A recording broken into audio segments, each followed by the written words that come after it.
a la solution à tout. Le meurtre de Catherine Daviau résolu 17 ans après. Le service de police de la Ville de Montréal qui a tenu hier cette très attendue conférence de presse pour donner un peu les explications. Avec nous, pour en jaser davantage, la commandante Mélanie Dupont, chef de la section des crimes majeurs au SPVM. Bonjour. Bonjour, M. Dumont. Racontez-nous un peu les dernières semaines ou les derniers mois. À partir de quel moment les choses se sont mises à débouler vers une résolution? Bien, en fait, une enquête de meurtre non résolu, n'est jamais fermé. C'est toujours travaillé activement. À chaque année, on fait des mises à jour dans les dossiers en fonction de la technologie existante. On peut reprendre des vieilles pièces à conviction, puis on va refaire des tests en fonction de la technologie. Des fois, il n'y avait pas d'ADN qui était possible de prélever à certains endroits, qu'aujourd'hui, on est capable d'en prélever. Donc, dans des ziplocs, là, vous avez gardé des pièces, puis on peut les faire parler davantage que jadis. Là. Tout à fait, oui, exactement. C'est des possibilités qu'on a aujourd'hui qu'on n'avait pas. Et dans le futur, on va en avoir encore aussi parce que la technologie, elle évolue tout le temps. Donc oui, dans ce cas-ci, là, si on parle du dossier de Catherine Daviau, dans les derniers mois, la généalogie génétique, c'est un outil qu'on utilise et le laboratoire de sciences judiciaires et de médecine légale nous a pointé un nom qui dit, cette personne-là, c'est pas de la magie, là, c'est... Eux autres, ils font tout, c'est le laboratoire qui pourrait mieux vous expliquer. ADN. En fonction des arbres généalogiques, ils vont pouvoir venir nous dire, ça pointe vers tel suspect en fonction de l'ADN, donc ils nous communiquent l'information. On pense parce qu'un membre de sa famille avait fait des... Éloigné. C'est ça, était dans les banques d'ADN, par exemple, de Family Tree ou des choses comme ça. Oui, des banques récréatives, puis... Une seule personne, quand on le fait, ça peut identifier jusqu'à plus de 200 personnes autour. Donc, c'est des familles éloignées. On peut faire plusieurs arbres généalogiques. Puis, à partir de ça, eux autres, ils travaillent, ils font des recoupements. Sauf que vous croisez ça avec vos suspects de l'époque ou des gens qui étaient autour de l'événement. C'est là que vous êtes capable d'arriver. C'est ça. Il y a un gros travail d'enquête qui doit être fait parce que là, ils nous pointent un suspect. Ils nous disent qu'on pense que c'est tel suspect en fonction de l'ADN parce qu'il y a des recoupements. C'est comme un numéro de série, si on veut, là, puis on a des traces dedans qui ont de l'air affûté. Mais nous autres, pour que le puzzle se fasse au complet, bien, il faut aller faire le match final des gens qui sont autour de lui. Fait qu'on va faire, premièrement, c'est ce suspect-là. Est-ce qu'il était là au moment du crime?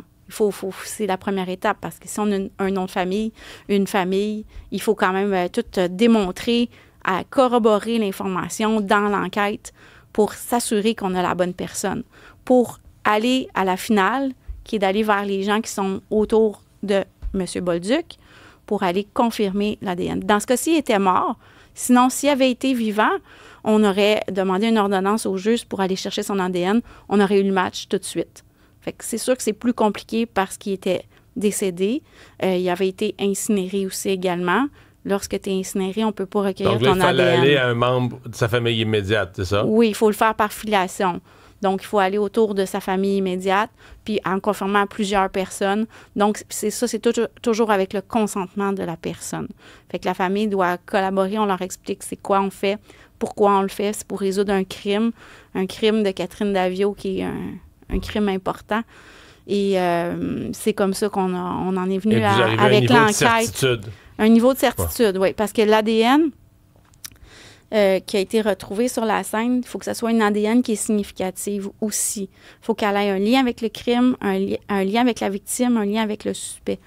Donc, et l'endroit est aussi important. Donc, à partir de tout ça, dans l'enquête aussi, ce qu'on a constaté, c'est que Jacques Bolduc, il était en liberté conditionnelle. Il était en train de purger une peine, mais il était dans un centre correctionnel communautaire. Puis, à ce moment-là, il n'est pas rentré ce soir-là, le 11 décembre. Mais comment ça, à l'époque? Comprenez-vous, aujourd'hui, vous n'étiez pas dans cette division-là à l'époque, je le comprends bien, il y a 17 ans, mais comprenez-vous comment on a dit qu'il y avait un alibi solide, parce qu'il avait été suspecté, on a dit qu'il y avait un alibi solide. Il n'a jamais été suspecté. Non? Son nom n'a jamais sorti dans l'enquête en aucun moment. OK. Donc, il n'a jamais été suspecté, on ne l'a jamais rencontré. Le fait qu'il y avait son nom comme une des personnes qui était allée voir pour une auto, ça n'avait pas été retrouvé à l'époque. Oui, ça c'est après, c'est dans l'enquête qu'on comprend que c'est ça. Comment on le sait? Juste pour... C'est compliqué, hein?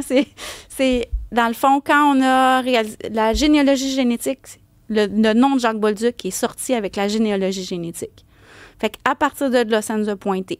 Là, on a fait des recherches. Avec le centre correctionnel, on a su que le téléphone qu'il utilisait à ce moment-là, qu'il avait donné au service correctionnel, Et le même téléphone qui avait appelé Catherine Daviau quelques jours avant, suite à l'apparition de son annonce, qu'elle avait mis en vente sa voiture sur les petites annonces. On a vu qu'il y avait un contact quelques jours avant à partir de ce numéro-là. Ce numéro-là dans les banques, dans les registres. Nous, les policiers, quand on fait une enquête, on va faire une demande au juge pour avoir une ordonnance pour avoir le registre de téléphone des appels. C'est ce qu'on a fait. On le reçoit 30 jours plus tard. Le 30 jours plus tard, le téléphone, c'était un appelant inconnu. Il n'était pas enregistré à aucun nom. Il était enregistré sur... Non, bien, c'est qu'à cette époque-là, on se rappelle, en 2008, on pouvait enregistrer nos téléphones sur des noms, des faux noms, tout ça. Maintenant, c'est plus la même chose. On ne peut plus faire ça. Mais à l'époque, on pouvait dire que mon téléphone est enregistré sur John Doe.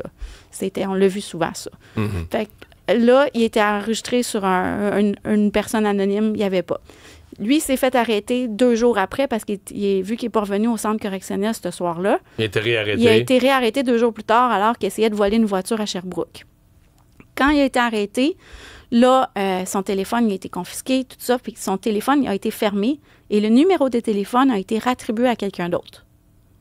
Okay. Fait que quand nous, là, on fait l'enquête là, en 2008, là, on a le registre, on communique avec la personne qui a le nouveau numéro de téléphone. C'est pas la même qu'il l'avait au moment du crime.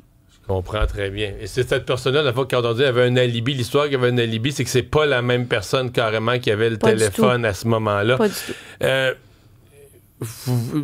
Comment vous... Parce que tout à l'heure, on a parlé à une amie, mais elle nous disait, quand même, la police, au fil des années, nous a toujours gardé informés. Donc, vous gardez le lien, vous gardez l'enquête ouverte, mais vous gardez le lien avec les familles, avec les proches pour leur dire, quoi, annuellement ou aux 2 ans, vos démarches, vos efforts... Oui.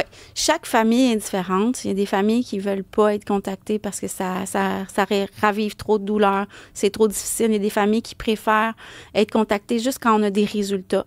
Il y a d'autres familles qui veulent savoir s'il se passe quelque chose, même s'il ne se passe rien, qu'on n'a pas de nouveaux développements. Ils veulent le savoir quand même. Fait qu'on respecte toujours la volonté de la famille.